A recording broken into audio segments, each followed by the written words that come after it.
quick steps, nothing extra. Let's start. In the first step, tap on settings. After that, go to camera. Now turn on scan QR codes. In the next step, open Photos app. After that, select the screenshot that has the QR code. Then press the share icon.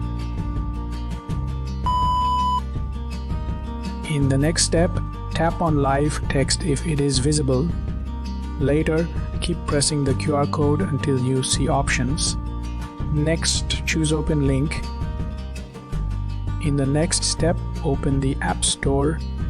Next, look for a QR code scanner app. Then download and launch it. In the next step, open the Files app. Next, find the screenshot file. Next, tap and hold to see scan QR choice.